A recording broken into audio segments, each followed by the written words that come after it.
Innal hamdalillah nahmaduhu wa nasta'inuhu wa nastaghfiruh wa na'udzu billahi min shururi anfusina wa sayyiati a'malina.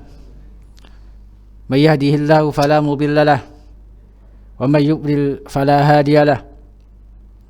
Asyhadu an la ilaha illallah wahdahu la syarika lahu wa asyhadu anna Muhammadan abduhu wa rasuluh. Amma ba'd. فإن أصدق الحديث كتاب الله وخير الهدى هدى محمد صلى الله عليه وسلم وشر الأمور محدثاتها فإن كل محدثة بدعة وكل بدعة ضلالة وكل ضلالة في النار. أيها الإخوة والأخوات, para pemirsa Al-Furqan TV dan juga para pendengar suara Al-Furqan, mudah-mudahan Allah Subhanahu wa taala merahmati kita semua dan memberkahi kita semua. Kita bersyukur kepada Allah Subhanahu wa taala atas limpahan nikmat-Nya sehingga kita bisa berjumpa kembali melalui Al-Furqan TV atau suara Al-Furqan, yaitu dalam rangka mengkaji, mempelajari hadis-hadis Nabi sallallahu alaihi wasallam dari kitab Bahja Qulubil Abrar wa Qurratu Uyuni Al-Akhyar fi Syarhi Jawami' Al-Akhbar, karya Syekh Abdurrahman As-Sa'di rahimahullahu ta'ala. Dan kita sudah sampai pada hadis ke-21 tentang 10 sunnah fitrah. Di sini beliau membawakan hadis Aisyah radhiyallahu taala anha yang diriwayatkan oleh Imam Muslim. Berkata rahimahullah, an Aisyah radhiyallahu taala anha qalat qala Rasulullah SAW. Dari Aisyah radhiyallahu taala anha, beliau berkata, Rasulullah SAW bersabda, ashrun minal fitrah, 10 hal yang termasuk dari fitrah. Yang pertama, qasus syarib, yaitu menggunting kumis atau menipiskan kumis. Wa ifa'ul lihyah, yang kedua, memanjangkan jenggot. Wasiwaku, yang ketiga yaitu siwak. Yang keempat, wastinsyaqul ma', yaitu memasukkan air ke dalam lubang hidung, yaitu ketika wudu. Ketika wudu disyariatkan melakukan istinsyaq dengan memasukkan air ke dalam hidung kemudian dikeluarkan. Selanjutnya waqasul adfar, yaitu menggunting kuku, baik kuku jari-jari tangan ataupun jari kaki. Selanjutnya wa ghusl barajim, membersihkan barajim, yaitu sela-sela jari jemari baik tangan maupun kaki. Selanjutnya wa nutful ibad, mencabut rambut ketiak atau bulu ketiak. Selanjutnya wa halqul anah, yaitu mencukur bulu kemaluan. Selanjutnya wantiqasul ma, ini maksud dengan intiqasul ma di sini yakni al-istinja, yaitu istinja dengan air, artinya membersihkan sisa-sisa kotoran dengan menggunakan air. Ini istinja. Qala rawi, berkata perawi hadis ini, wa nasitul asyirah, aku lupa yang ke-10. Yang ke-10 dari sunnah fitrah. Illa antakuna al-madmadah, barangkali yang ke-10 itu adalah al-madmadah, yaitu berkumur-kumur. Rawahu Muslim, hadis ini diriwayatkan oleh Imam Muslim. Ma'asyiral muslimin, para pemirsa Al-Furqan TV dan juga para pendengar radio Al-Furqan, rahimani wa rahimakumullah, sunnah fitrah pada hadis yang mulia ini bukanlah untuk pembatasan. Artinya sunnah fitrah selain yang disebutkan dari hadis ini adalah banyak sekali. Dalam riwayat yang lain, dalam riwayat Al-Bukhari disebutkan di antara sunnah fitrah adalah al-khitan, yaitu melakukan khitan. Khitan juga termasuk sunnah fitrah. Dan juga termasuk fitrah juga at-tauhid. Maka kalau kita perhatikan dari sunnah fitrah yang ada di hadis ini menunjukkan bahwasanya sunnah fitrah itu terbagi menjadi dua. Yang pertama, sunnah fitrah yang maknawi, yang tidak terlihat. Yang kedua, sunnah fitrah yang hissi, yang tidak terlihat. Yang insya Allah nanti kita akan mendengar penjelasan Syekh As-Sa'di rahimahullah ta'ala terkait pembagian sunnah fitrah. Ma'asyiral muslimin rahimani wa rahimakumullah, kita mulai membaca penjelasan Syekh As-Sa'di terkait hadis yang mulia ini tentang sunnah fitrah. Di sini beliau mengawali penjelasannya dengan menjelaskan definisi dari fitrah. Apa itu al-fitrah? Qala rahimahullah, al-fitratu hiya al-khilqatul lati khalaqallahu ibadahu 'alaiha. Yaitu ciptaan Allah Subhanahu wa taala yang Allah menciptakan hambanya di atasnya. Artinya Allah Subhanahu wa taala menciptakan hambanya di atas fitrah. Wa ja'alahu mafturina 'alaiha. Dan Allah jadikan mereka senantiasa berada di atas fitrah tersebut. Ala mahabbatil khair wa isarihi. Yang termasuk fitrah adalah seorang hamba senantiasa cinta terhadap kebaikan, wa isarihi, dan berupaya untuk mengutamakan kebaikan. Jadi masing-masing dari hamba Allah Subhanahu wa taala itu diciptakan sesuai dengan fitrahnya. Di antara fitrah tersebut adalah seorang hamba Allah Subhanahu wa taala mencintai kebaikan. Jadi orang yang mencintai kebaikan berarti dia masih sesuai dengan fitrahnya. Termasuk fitrah juga wa karahatus syar'i wa daf'uhu. Jadi seorang dikatakan masih berada di atas fitrahnya tatkala dia membenci keburukan, membenci perbuatan maksiat, segala hal yang tidak baik, itu adalah menyelisih fitrah. Wa daf'uhu, dan dia difitrahkan untuk menolak keburukan. Jadi ini asal dari fitrah manusia, senantiasa cinta kepada kebaikan dan menolak setiap keburukan atau tidak suka terhadap setiap keburukan. Wa fatarahum hunafa, dan Allah Subhanahu wa taala memfitrahkan mereka, menciptakan mereka dalam keadaan hanif, dalam keadaan yang lurus sesuai dengan tauhid.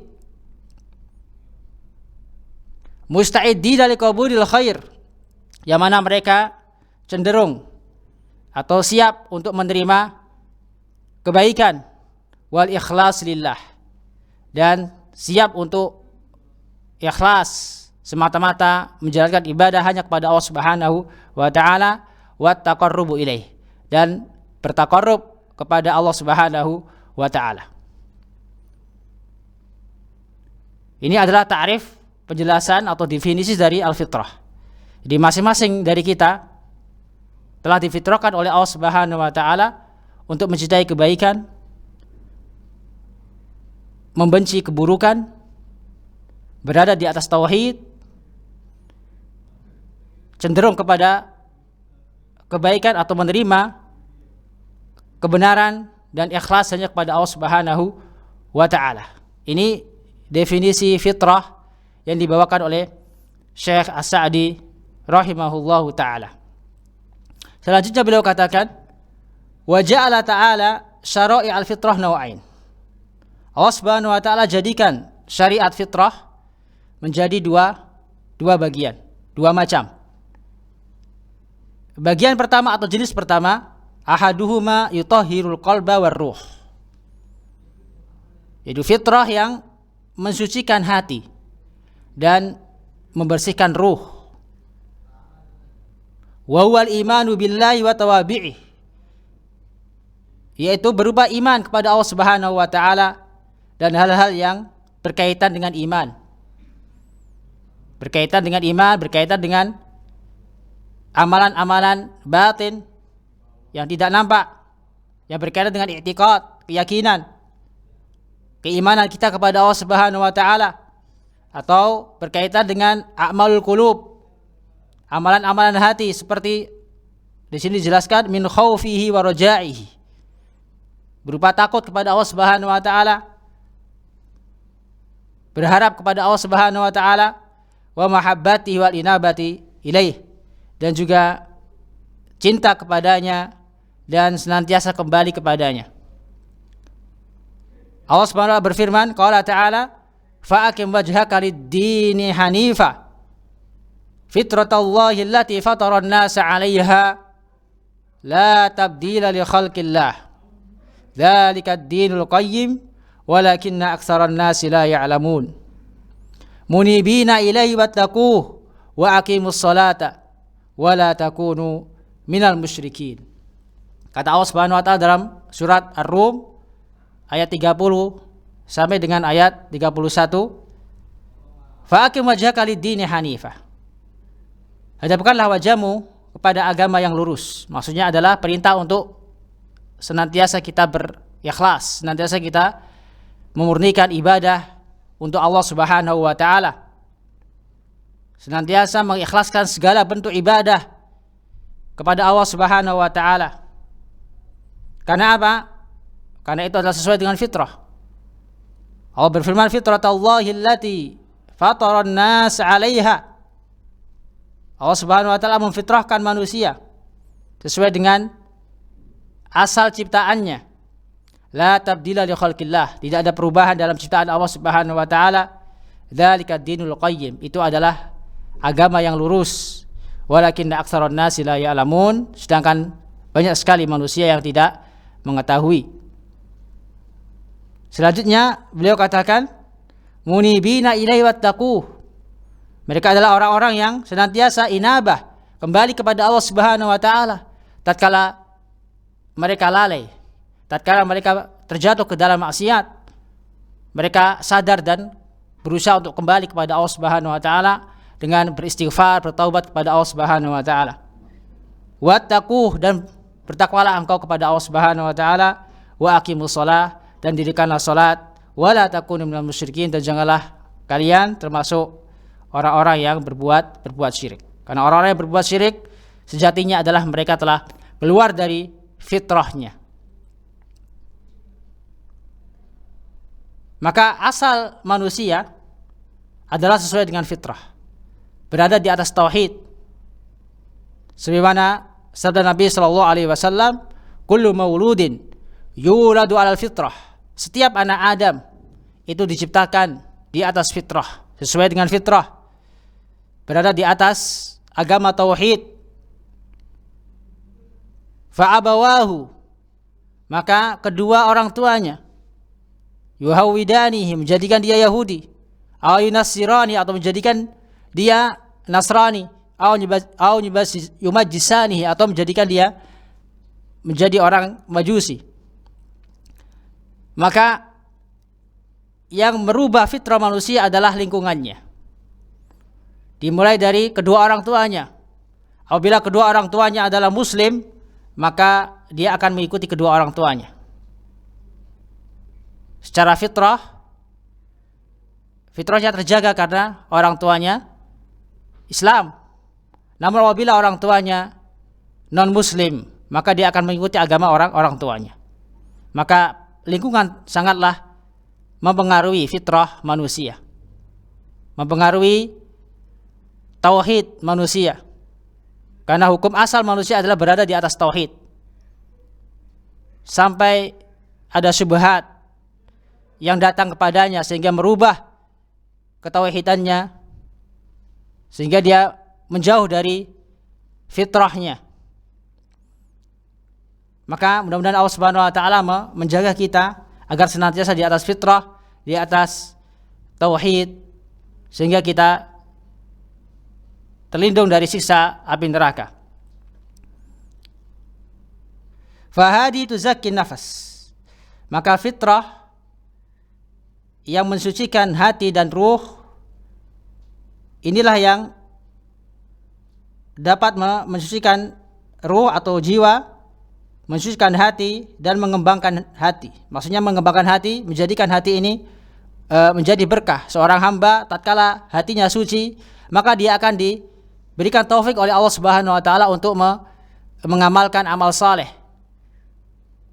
Untuk mengamalkan amal saleh, diberikan kemudahan oleh Allah Subhanahu wa taala untuk beramal dengan amal-amal saleh yang lain. Allah jadikan berkah amalnya. Wa tudhibu anul afat ar-radilah, dan menghilangkan perkara-perkara yang buruk seperti musibah. Wa tahallihi bil akhlaq al-jamilah, dan hati yang suci tersebut menghiasinya dia dengan akhlak-akhlak yang indah.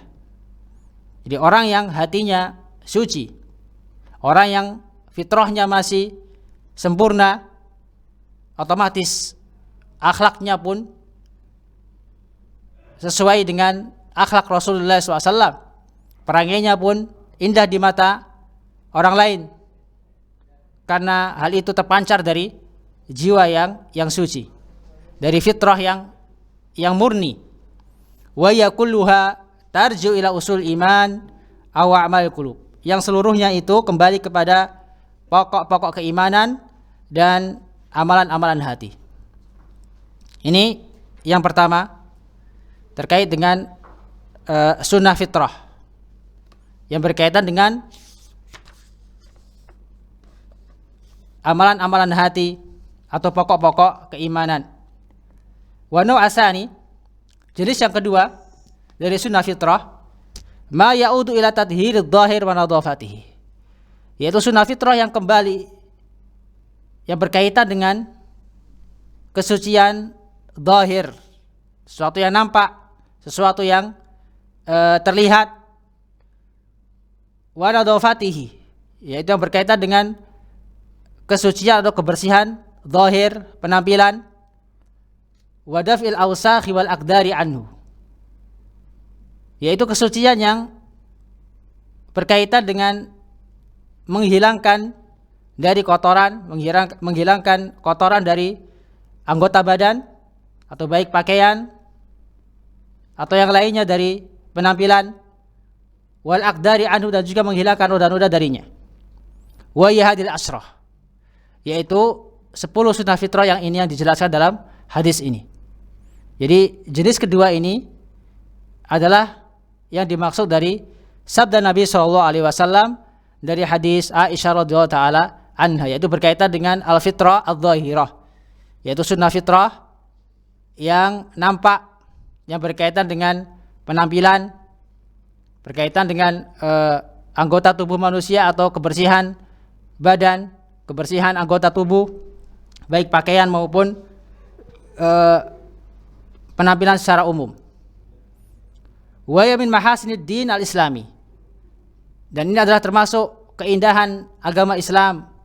Id hiya kulluha tandhifun lil a'dha, karena agama Islam seluruhnya adalah terdapat anjuran untuk membersihkan anggota badan, wa takmiliha, dan menyempurnakannya, litatimma sihatuha, agar sempurna kesehatan badan, wa takunu musta'iddatan likulli ma yuradu minha, dan agar badan tersebut siap untuk menghadapi, untuk menolak segala yang datang darinya. Maka di antara faidah sunnah fitrah atau 10 sunnah fitrah yang disebutkan dalam hadis ini, seorang akan terjaga kesehatannya, terhindar dari penyakit, Karena kalau kita perhatikan 10 jenis fitrah ini itu kembali kepada kebersihan badan, kebersihan anggota badan, baik wajah, tangan maupun kaki, atau anggota badan secara umum. Selanjutnya beliau katakan fa'amal madmadatu wal istinsyaq. Maka adapun al-madmadu wal istinsyaq, al-madmadu yaitu berkumur-kumur, wal istinsyaq yaitu memasukkan air ke dalam rongga hidung ketika wudu.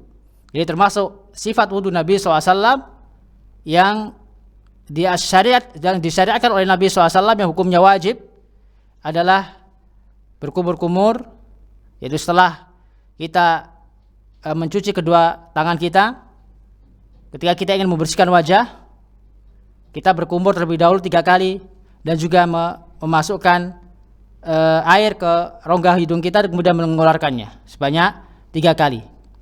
Karena kedua hal ini termasuk sunnah fitrah, yang tujuannya adalah untuk membersihkan mulut dan juga membersihkan kotoran-kotoran yang masuk ke dalam hidung. Fa innahu mashru'ani fi taharatil hadatsil asghar wal akbar bil ittifaq. Karena sesungguhnya keduanya disyariatkan oleh Allah Subhanahu wa taala untuk taharah, mensucikan diri dari hadas asghar wal akbar.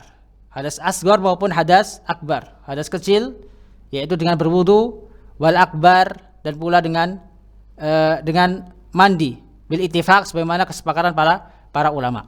Karena ketika kita mandi besar itu juga disyariatkan kita untuk berwudu. Yang tentunya ketika dalam berwudu kita dianjurkan, bahkan diwajibkan untuk berkumur-kumur dan memasukkan air ke dalam rongga hidung kita, kemudian mengeluarkannya. Wa huma fardhani fihi ma 'ala sahih. Dan keduanya hukumnya adalah wajib sebagaimana pendapat yang sahih. Ini menunjukkan bahwasanya para ulama berbeda pendapat terkait hukum berkumur-kumur dan beristinsyaq. Adapun pendapat yang dipilih oleh Syekh As-Sa'di adalah wajib. Adalah wajib karena keduanya termasuk bagian dari wajah. Sedangkan Allah Subhanahu wa taala dalam ayat wudu memerintahkan kita untuk membersihkan wajah. Idza qumtum ila sholati faghsilu wujuhakum. Jika kalian hendak melakukan salat, maka cucilah, basuhlah wajah kalian. Ini menunjukkan apa? Wajibnya kita membersihkan wajah, dan termasuk membersihkan wajah adalah berkumur-kumur dan juga membersihkan rongga hidung dengan air yang diistilahkan dengan istinsyaq. Wala yakhfa ma fihima min tadhiril fam wal anf wa tandhifihima. Dan tidaklah samar, tidak diragukan bahwasanya keduanya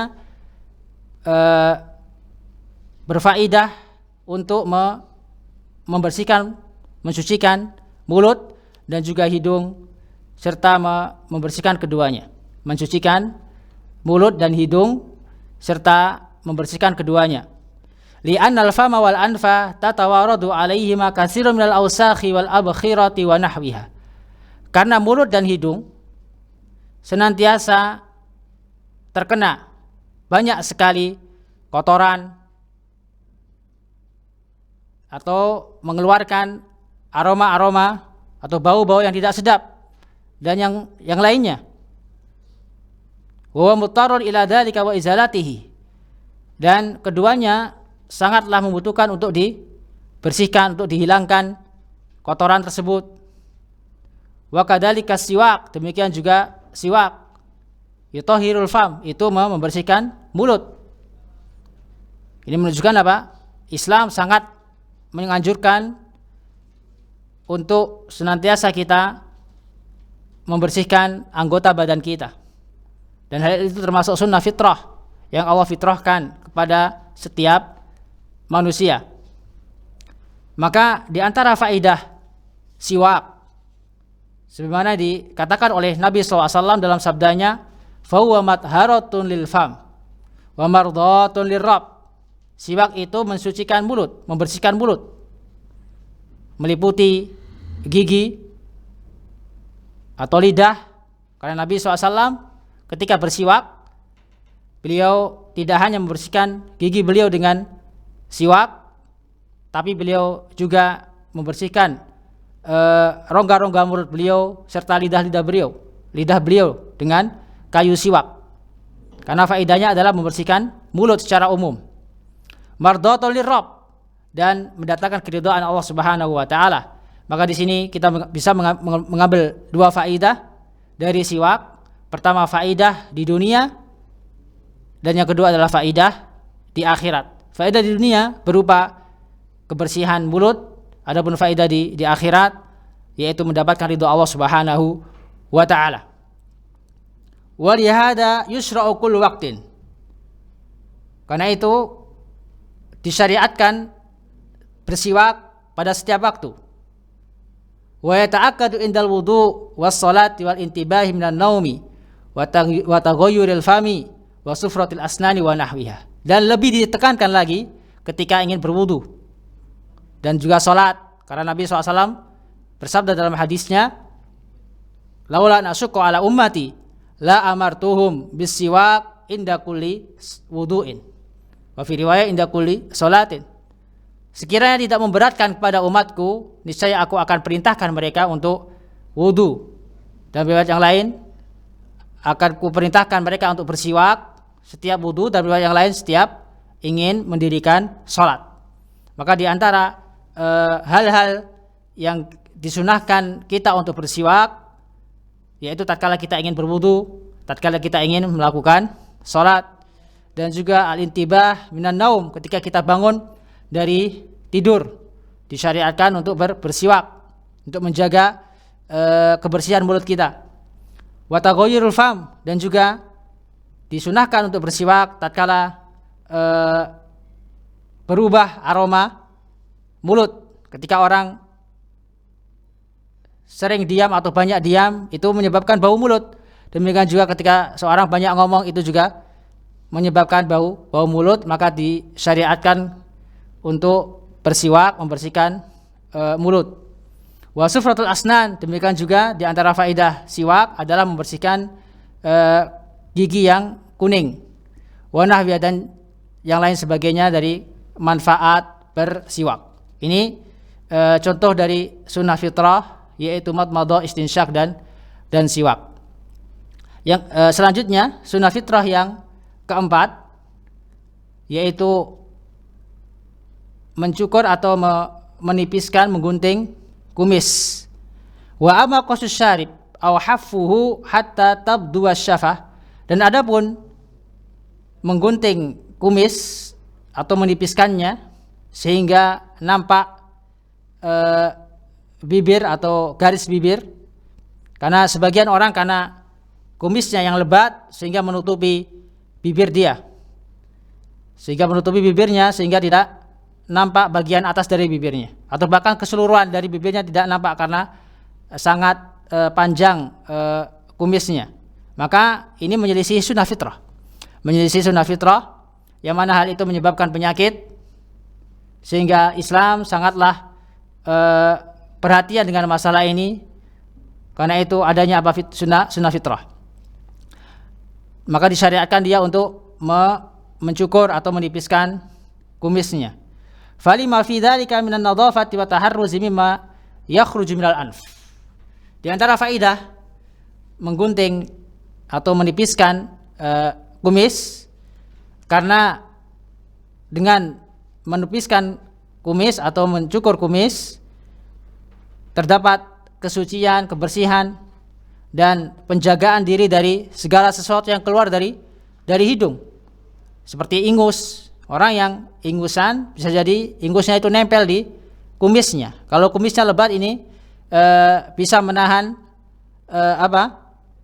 kebersihan, atau bisa menahan kotoran tersebut, atau kotoran tersebut menyebabkan kotor, yaitu kumisnya, sehingga disunahkan untuk dicukur. Berbeda dengan orang yang tipis kumisnya karena dicukur, karena melakukan sunnah fitrah, maka insya Allah akan terhindar dari kotoran-kotoran yang keluar dari hidungnya.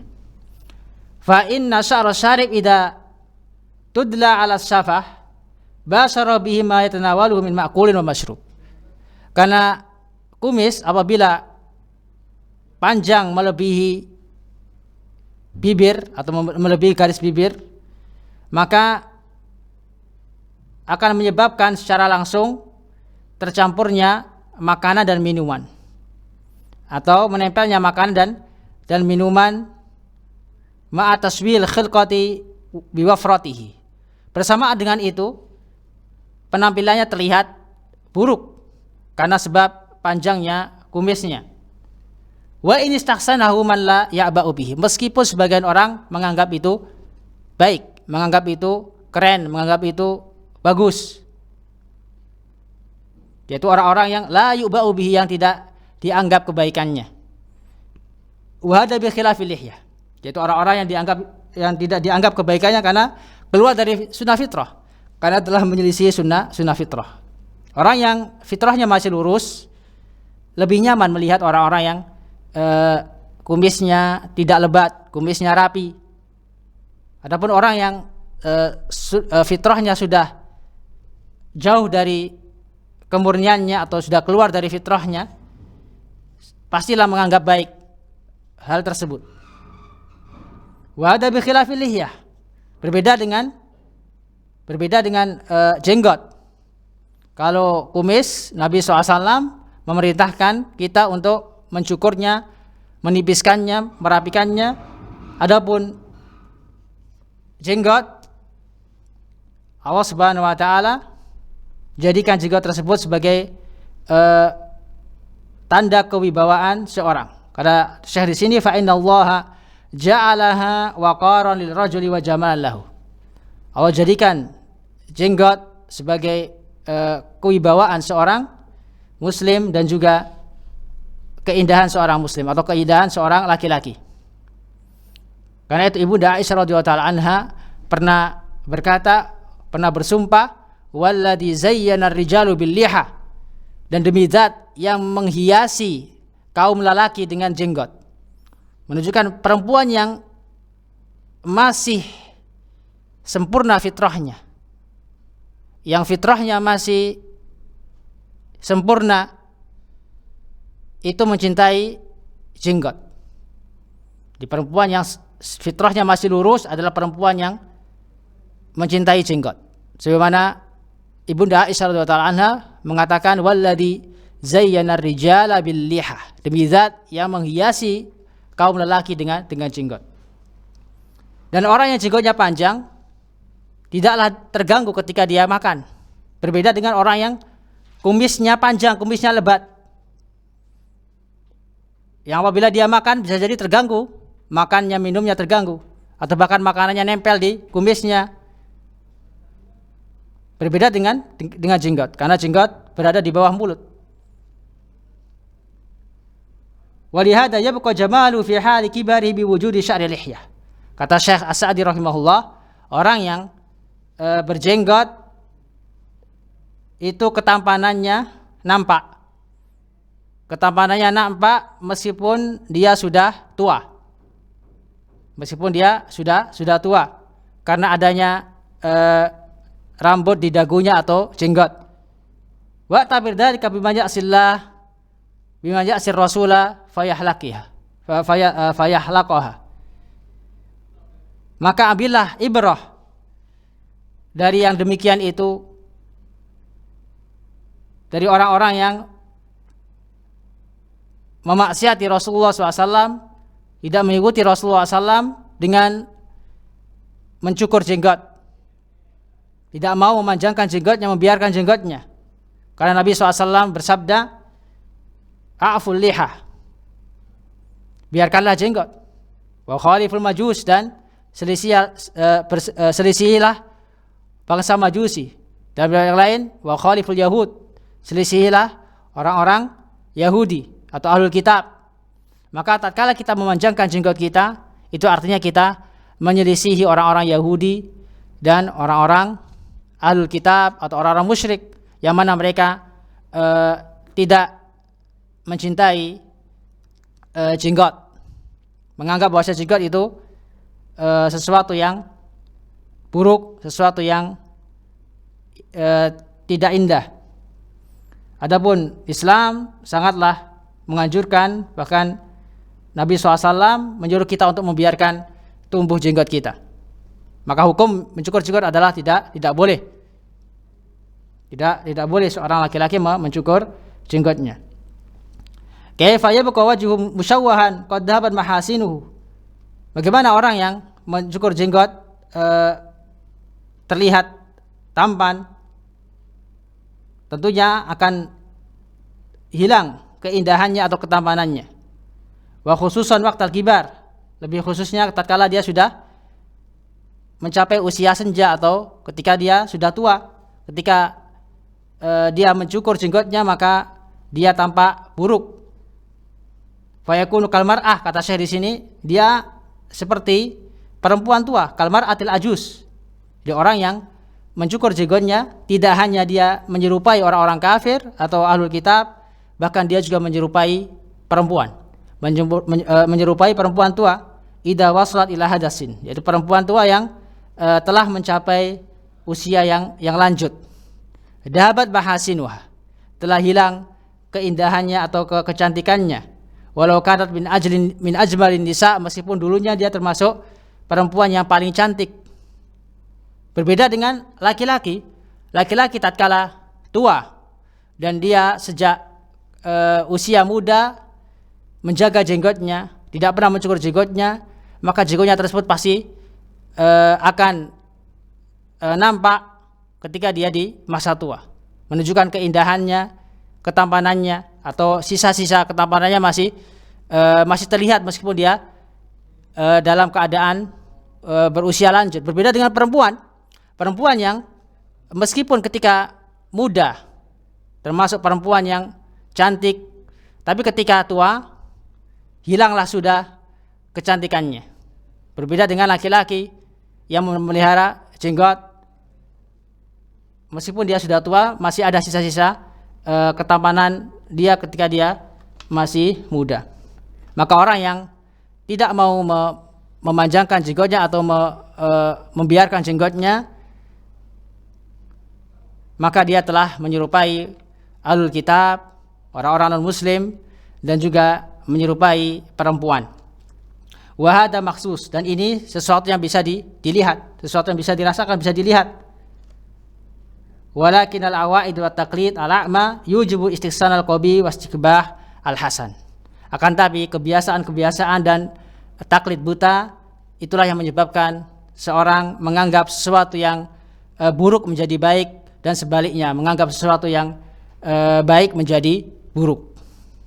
Karena apa? Karena sudah berubah fitratnya. Karena adanya syubhat, adanya syahwat, sehingga merubah fitrah yang telah Allah Subhanahu wa taala ciptakan.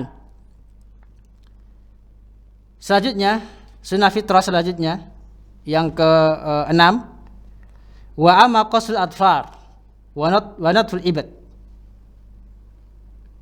Sunnah fitrah yang ke-6, ke-7 dan juga ke-8, wa ghusl barajim. Yang ke-6 yaitu menggunting kuku. Yang ke-7 mencabut bulu ketiak. Ini kalau rambut ketiaknya sedikit maka disunahkan untuk dicabut. Tapi kalau banyak tidak apa-apa untuk dicukur. Wa ghusl barajim, dan membersihkan sela-sela jari. Jadi dijelaskan oleh Syekh As-Sa'di rahimahullah yang dimaksud dengan al-barajim wa hiya matawil yadaini allati tajtami'u fiha al-awsakh falaha min at-tandhifi wa izalatil mu'diyati ma la yumkinu jahduhu. Yang dimaksud dengan ghusl barajim yaitu membersihkan sela-sela jari-jari tangan yang terkumpul di dalamnya kotoran-kotoran, maka membersihkannya, menghilangkan gangguan darinya adalah sesuatu yang tidak mungkin dihindari. Demikian juga sunnah fitrah yang ke-9 yaitu halqul anah, atau yang ke-8 yaitu mencukur bulu kemaluan. Karena bulu kemaluan yang panjang ini akan menyebabkan kotoran atau berkumpulnya bakteri-bakteri atau kotoran-kotoran, sehingga menyebabkan penyakit seperti gatal-gatal dan yang lainnya. Maka Islam menganjurkan kepada pemeluknya agar senantiasa menjaga sunnah fitrah ini dengan cara mencukur sehingga hilang noda-noda atau bakteri-bakteri yang ada di dalamnya. Selanjutnya sunnah fitrah yang selanjutnya yang ke-9, wa amal istinja. Adapun istinja yaitu izalatul kharij minas sabilain bima'in wa hajar, yaitu menghilangkan kotoran yang keluar atau sisa kotoran yang keluar dari dua lubang dengan air maupun dengan batu. Fa huwa lazimun wa syartun min syurutit taharah. Maka hukumnya adalah wajib dan termasuk syarat dari syarat bersuci. Maka orang yang ingin berwudu sedangkan masih ada sisa-sisa kotoran di bagian belakang kemaluannya atau bagian depan kemaluannya, maka sholatnya tidak sah. Meskipun dia telah mengangkat atau berwudu dengan atau menghilangkan hadas asghar. Meskipun dia telah menghilangkan hadas asghar dengan cara berwudu. Tapi selama dia belum membersihkan kemaluannya dari kotoran-kotoran tersebut, maka sholatnya tidak diterima oleh Allah Subhanahu wa taala, sholatnya tidak sah sampai dia membersihkan kotoran yang masih tertinggal di bagian belakang kemaluannya maupun bagian depan dengan cara istinja yaitu dengan air atau dengan cara istijmar yaitu dengan batu. Itu kalau tidak ada air. Kalau tidak ada air tidak mengapa dengan batu. Adapun kalau ada air maka lebih utama dengan air daripada dengan batu. Kemudian beliau katakan fa ulimat anna hadhil asya kullaha tukammilu dhahirul badan al-insani wa tutahhiruhu wa tunadhifuhu. Maka dengan demikian diketahuilah bahwasanya perkara-perkara ini seluruhnya adalah tujuannya adalah untuk menyempurnakan penampilan zahir atau badan manusia dan membersihkannya serta mensucikannya, wa tadfa'u anhul asya ad-darah wal mustaqbahah, dan dapat menghilangkan segala sesuatu yang berbahaya dan segala sesuatu yang buruk, wan nadhafatu minal iman, dan kebersihan itu sebagian dari keimanan. Maka ini yang dimaksud dengan sunnah fitrah. Sunnah fitrah jenis kedua yaitu yang berkaitan dengan membersihkan yang zahir, membersihkan yang zahir atau penampilan baik anggota tubuh maupun pakaian atau tempat. Karena termasuk syarat sahnya sholat adalah membersihkan diri dari najis, membersihkan pakaian dari najis dan juga tempat dari najis. Karena itu Islam menganjurkan kita untuk senantiasa bersih, terutama ketika kita ingin melakukan ibadah, melakukan sholat dan ibadah yang lainnya. Dan sebagiannya dijadikan oleh Allah Subhanahu wa taala syarat sahnya suatu ibadah seperti sholat. Wal maksud annal fitrah ya syamilatun li jami'i syariah. Jadi maksud dalam hadis ini secara umum bahwasanya fitrah itu adalah mencakup seluruh syariat Islam, batiniha wa dhahiriha, baik yang berkaitan dengan hal-hal yang batin yang tersembunyi berkaitan dengan i'tiqad, keyakinan seperti tauhid atau amalan-amalan hati, itu adalah sunnah fitrah, termasuk fitrah yang Allah fitrahkan, Allah ciptakan manusia sesuai dengan fitrah tersebut. Wa dhahiriha, atau yang meliputi sesuatu yang zahir yang nampak, li'annaha tunakil batin, karena sesuatu yang nampak itu membersihkan yang atau mencerminkan sesuatu yang batin. Minal akhlak ar-radilah, berupa akhlak-akhlak yang buruk. Jadi orang yang dohirnya bagus, tentunya batinnya juga bagus. Karena batin yang bagus itu cerminan, atau dohir yang bagus itu cerminan dari batin yang bagus.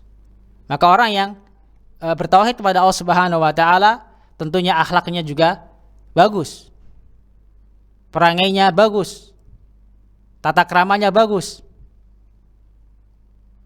karena dia masih sesuai dengan fitrah yang Allah Subhanahu wa taala ciptakan di atasnya. Berbeda dengan orang yang sudah berubah fitrahnya karena faktor lingkungan, karena faktor teman,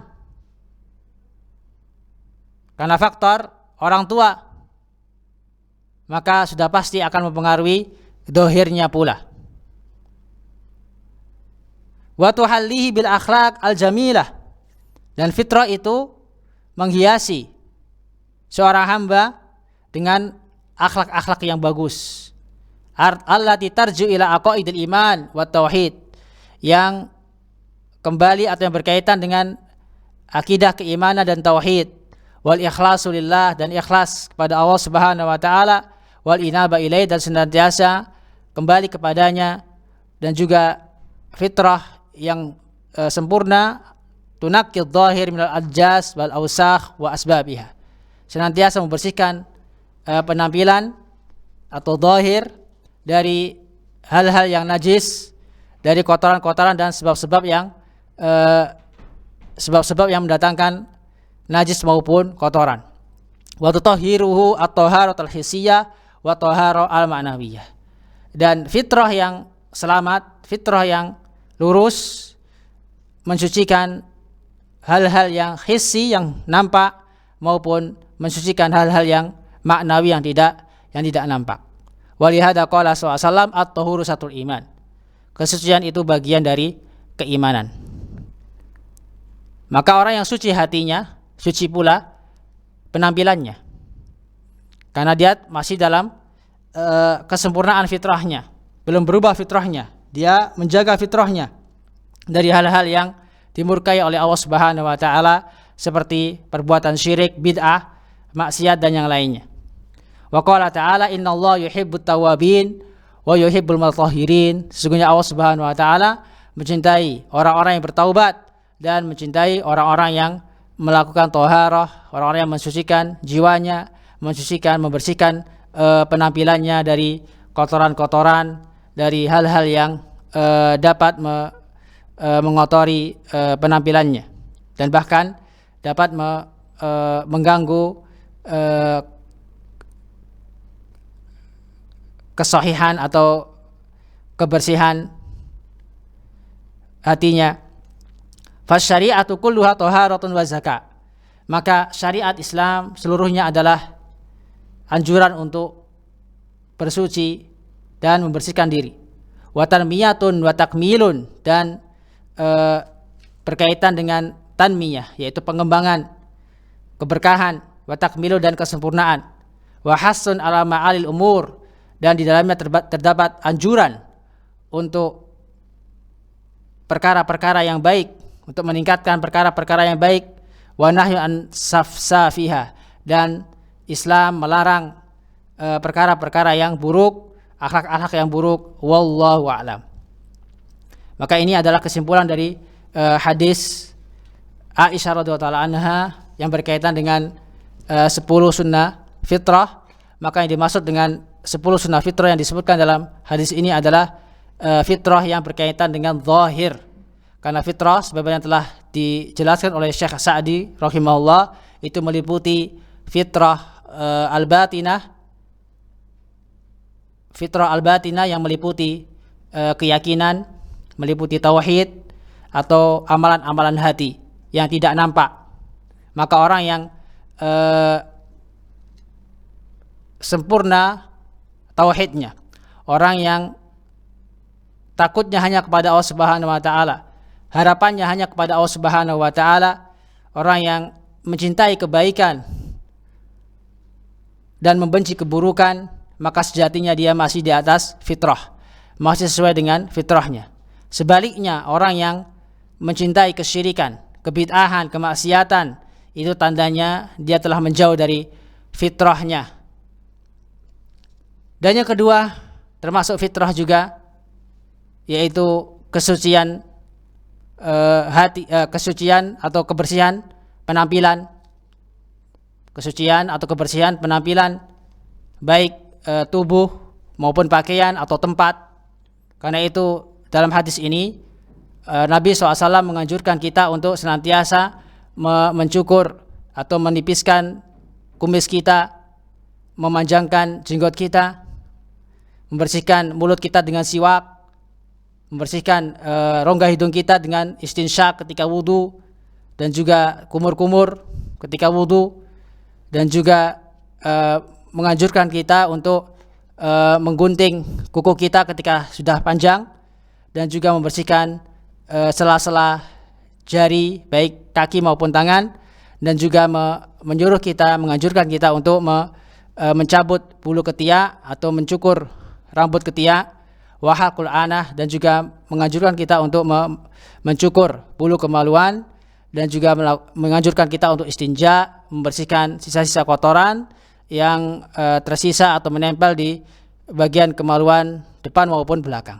Ini termasuk sunnah fitrah yang berkaitan dengan zahir penampilan, yang hendaknya senantiasa seorang muslim atau hamba Allah Subhanahu wa taala memperhatikan 10 sunnah fitrah ini. Meskipun ada sunnah fitrah yang lain yang tidak disebutkan dalam hadis ini, karena itu hadis ini bukan untuk pembatasan. Jadi sunnah fitrah bukan hanya 10, ada banyak sekali sunnah fitrah sebagaimana yang telah kita isyaratkan pada riwayat-riwayat seperti riwayat Bukhari dan riwayat yang lainnya, atau juga yang disebutkan oleh Allah Subhanahu wa taala dalam surat Ar-Rum ayat 30 sampai ayat 31 yang menunjukkan bahwasanya fitrah atau sunnah fitrah bukan hanya 10 saja, tapi banyak sekali. Wallahu taala alam. Mudah-mudahan bermanfaat. Kita tutup kajian kita dengan bacaan kafaratul majlis. Subhanaka wa bihamdika asyhadu an la ilaha illa anta astaghfiruka wa atubu ilaik. Wa sallallahu ala nabiyina Muhammadin wa ala alihi wa sahbihi wa sallam. Assalamualaikum warahmatullahi wabarakatuh.